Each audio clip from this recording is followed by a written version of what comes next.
Allora, io ho girato prima una domanda alla nostra Mariangela Zanni, prego.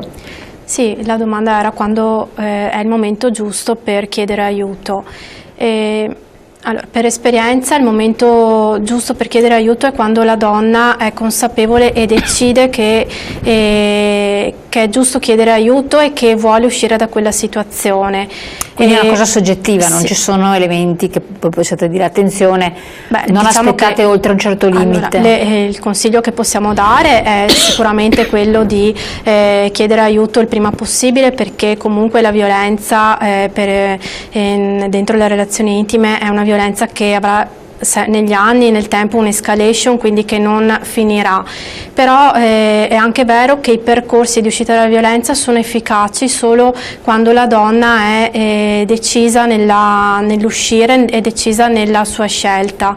E purtroppo abbiamo visto che molte volte magari le donne spinte o dai vicini di casa o dai parenti o comunque da fattori esterni chiedono aiuto, molto spesso tornano indietro e tornano nell'ambiente familiare, dove continuano a subire violenze.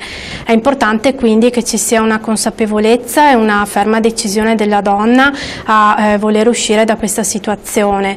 Ovvio che il nostro consiglio è sempre quello di stare sempre allerta, di comunque anche nel caso in cui la donna comunque continui a stare nella relazione violenta, di recarsi sempre a pronto soccorso quando c'è un fenomeno. Bravissimo, questo è molto importante, sì, che sembra secondario, invece, perché hai una dichiarazione del pronto soccorso, esatto, di un caso che è avvenuto, esatto, che ha una sua portata, che può servirti un domani. È fondamentale poi per le prove, poi eventualmente in un futuro, se la donna vuole fare denuncia, sono quelle prove che poi servono anche al magistrato a poter procedere con appunto il processo.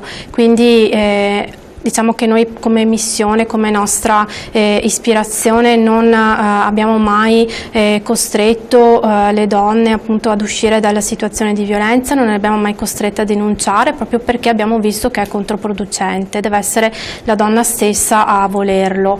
Quello che noi facciamo molto spesso è anche continuare a seguire le donne mentre continuano nella relazione con il partner violento. Quello che abbiamo visto un po' che può essere anche il nostro aiuto è quello di un po' cambiare la relazione, non tanto in modo sostanziale, però cambiare la consapevolezza della donna all'interno della relazione. Ovvio che noi consigliamo sempre di comunque allontanarsi dal partner violento, però ripeto, se la donna non è convinta otteniamo l'effetto contrario e quindi allontaniamo da noi questa donna che invece può essere tenuta vicino a noi e magari aiutata in altri modi.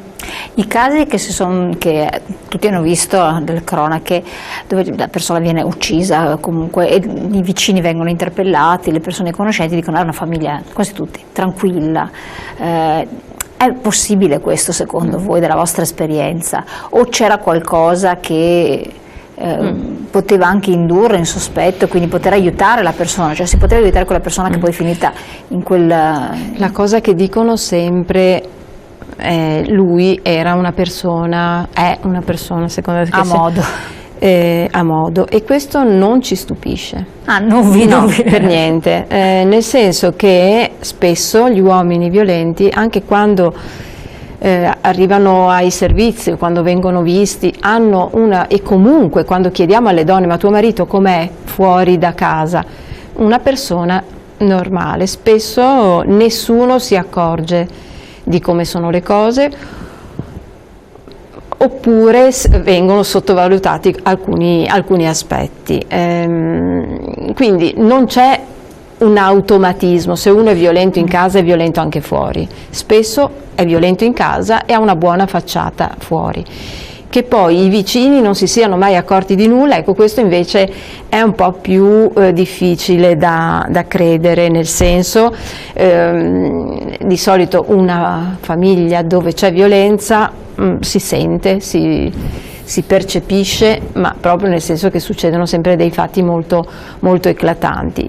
Diciamo che però molti dei casi di femminicidio anche recenti sono casi di separazioni o di tentativi delle donne di abbandonare quella relazione. Ecco, questo è un dato che è molto interessante, nel senso che sono anni che è sotto gli occhi di tutti. Credo che in parte la legge sul stalking è nata anche proprio dall'osservazione dei percorsi che stavano dietro alcune morti di donne. E sicuramente il momento in cui una donna decide di uscire dalla violenza, da una situazione violenta, e proprio concretamente fa i passi per allontanarsi, quelli sono i momenti in cui bisogna essere molto più attenti e predisporre